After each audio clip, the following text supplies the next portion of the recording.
Assalamualaikum warahmatullahi wabarakatuh. Perkenalkan, nama saya Lydia Oktavriens Eunik Situmorang dengan NIM 333230130. Pada kesempatan kali ini, saya akan mereview jurnal simulasi sistem yang berjudul Pemodelan Simulasi untuk Mengurangi Antrian pada Fasilitas Layanan Kesehatan. Untuk review jurnal kali ini, saya menggunakan metode STAR yang terdiri dari Situation, Task, Action, dan Result. Nah, yang pertama kita masuk situation. Klinik Safira Mitra Medica di Kota Batam merupakan salah satu penyedia layanan kesehatan yang menghadapi masalah serius terkait sistem antrian pasien. Dalam praktiknya, pasien yang datang harus menunggu cukup lama untuk mendapat giliran masuk ke ruang periksa, baik di poli umum maupun poli gigi. Kondisi ini berdampak negatif terhadap kenyamanan pasien yang sedang sakit, karena lamanya waktu tunggu menimbulkan ketidaknyamanan dan potensi penurunan kualitas layanan. Berdasarkan pengamatan, jumlah pasien yang menunggu di ruang tunggu poli mencapai rata-rata 32 orang. Sementara di ruang tunggu tensi terdapat sekitar 21 orang. Masalah ini penting karena kualitas layanan antrian berhubungan langsung dengan tingkat kepuasan pasien, yang menjadi indikator utama keberlangsungan layanan kesehatan di tengah persaingan fasilitas kesehatan yang semakin meningkat. Selanjutnya, kita masuk task. Penelitian ini bertujuan untuk meningkatkan kualitas layanan antrian di klinik Safira Mitra Medica dengan cara mengukur dan menganalisis sistem antrian yang sedang berjalan, lalu membandingkannya dengan beberapa skenario usulan berbasis simulasi. Nah, fokus pengukurannya dititik beratkan pada 3 aspek utama. Yang pertama, aspek dari waktu layanan yang dibutuhkan pada tiap tahapan pelayanan. Aspek yang kedua, dari jumlah pasien yang terlayani. Dan yang terakhir, yang ketiga, dari waktu tunggu pasien hingga mendapatkan pelayanan. Selanjutnya, kita masuk ke action. Yang pertama, pengumpulan data. Peneliti mengambil data kedatangan pasien dari Desember 2022 hingga Februari 2023 pada jam kerja pukul 14.00 hingga 16.00. Yang kedua, pembuatan model inisial. Peneliti membangun model berdasarkan sistem nyata dari klinik Safira Mitra Medica menggunakan software Flexim yang terdiri dari 1 server registrasi, 2 server tensi, 2 server poli gigi, 4 server poli umum, 3 server tindakan, 1 kasir, 1 apotek, dan 1 pengambilan obat. Nah, untuk model inisial nyata pada klinik si Safira Mitra Medica yang digambar menggunakan Flexim itu dapat dilihat pada gambar 1 di sebelah kanan. Nah, untuk action yang ketiga adalah uji distribusi waktu layanan. Di sini peneliti melakukan pengujian distribusi waktu proses menggunakan tools ekspertif dikarenakan data waktu proses dari tiap layanan yang berbeda-beda. Nah, data parameter tersebut kemudian akan dimasukkan pada model yang ada di Flexim untuk mengisi data distribusi waktu pada setiap proses pelayanan pada model klinik Safira Mitra Medica.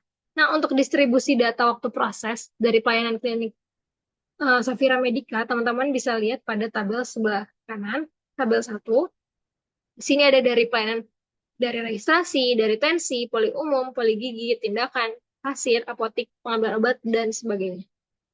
Dan di sini ada modelnya menggunakan model beta. Untuk relatif skornya, untuk registrasi 96,74, tensi 98,39, poli umum 98,33, dan seterusnya. Di sebelah kanan, tabel yang paling kanan itu ada dari parameter, ada lower endpoint, upper endpoint, shape 1, dan shape 2, dan seterusnya.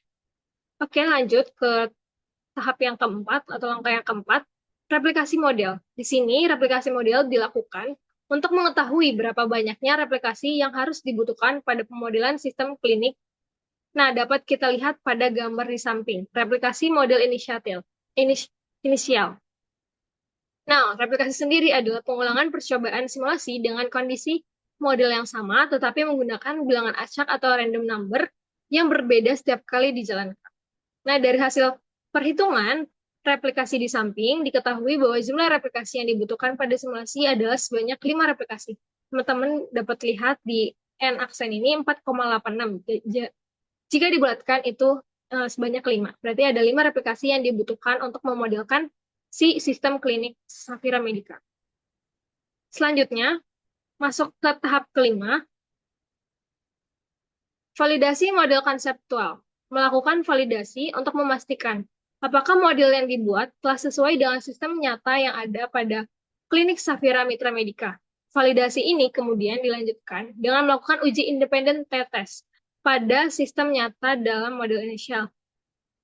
Selanjutnya, langkah yang keenam, itu ada verifikasi model konseptual, di mana untuk melakukan verifikasi model konseptual ini dilakukan dengan cara melakukan verifikasi langsung kepada perwakilan dari pihak klinik. Dan yang terakhir atau yang ketujuh adalah perbandingan skenario usulan, di mana peneliti membandingkan model konseptual dari sistem nyata dengan skenario usulan yang dibuat. Nah, skenario ini kemudian dibuat untuk melihat apakah ada perbaikan pelayanan pada model serta untuk mengurangi jumlah antrian pada sistem tiap proses pelayanan. Selanjutnya kita masuk ke result. Nah, di sini untuk skenario tadi itu ada skenario yang pertama, skenario 1 yaitu menambah jumlah poli menjadi 7 buah dan tensi menjadi 3 buah. Setelah melakukan running model, hasil throughput skenario 1 dapat dilihat pada tabel di bawah ini. Nah, ini dapat dilihat untuk skenario 1. Nah, berdasarkan dari skenario 1, usulan 1, diketahui jumlah orang yang berada di ruang tunggu poli berkurang 16,96% atau sekitar 5 orang, dan 33,04% sekitar 7 orang di ruang tunggu tensi. Teman-teman dapat lihat nih pengurangan persennya, dan ini pengurangan jumlah orangnya. Ini ada replikasi 1 sampai replikasi 5, kemudian rata-ratanya, dan rata-rata inisiasinya. Nah, selanjutnya ke skenario 2. Skenario 2 itu menambah jumlah poli menjadi 10 buah dan tensi menjadi 4 buah. Nah, setelah melakukan running model, itu didapatkan hasilnya seperti berikut di bawah ini. Berdasarkan hasil skenario usulan 2, jumlah orang di ruang tunggu poli berkurang menjadi 21,12% atau sekitar 7 orang, dan 38,27% sekitar 8 orang di ruang tunggu tensi. Selanjutnya, kita masuk ke skenario 3, di mana untuk skenario 3 ini menambah jumlah poli menjadi 13 buah dan tensi menjadi 5.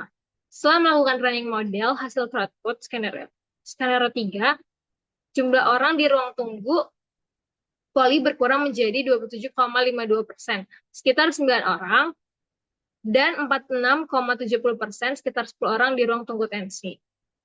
Nah, teman-teman dapat lihat untuk ruang tunggu pelayan throughput ruang tunggu dari poli, dari ruang tunggu tensi, itu pada gambar grafik di atas. Di sini tadi untuk yang replikasi-replikasi hasilnya kita masukin sehingga terbentuklah grafik seperti ini. Ini untuk model inisiasi, kemudian ini skenario 1, ini ada skenario 2, dan ini skenario 3. Begitu juga untuk throughput ruang tunggu poli. Ini untuk model inisiasi, yang oranye untuk skenario 1, abu-abu untuk skenario 2, dan yang kuning untuk skenario 3. Selanjutnya, kita masuk ke result. Jadi, terdapat 3 skenario usulan yang sudah disimulasikan tadi. Namun, berdasarkan hasil running gap, yang paling jauh jaraknya dengan model inisiasi adalah skenario 3, yaitu dengan 13 poli umum dan 5 ruang tensi. Pada simulasi, dipilih skenario 3 dengan jumlah channel pada skenario tersebut 13 poli umum dan 5 ruang tensi. Hal ini menunjukkan pengaruh kenaikan jumlah poli umum dan ruang tensi terhadap pengelolaan antrian pasien menjadi lebih baik, dikarenakan adanya pengurangan antrian yang terjadi pada ruang tunggu poli yang awalnya 32 orang berkurang sekitar 9 orang, 27,52%, menjadi 23 orang. Dan pada ruang tunggu tensi yang awalnya 21 orang berkurang sekitar 10 orang atau 46,70% menjadi 21 orang. Nah, sekian penjelasan dari saya mengenai review jurnal terkait antrian dari klinik Safira Medica. Kurang lebihnya mohon maaf. Wassalamualaikum warahmatullahi wabarakatuh.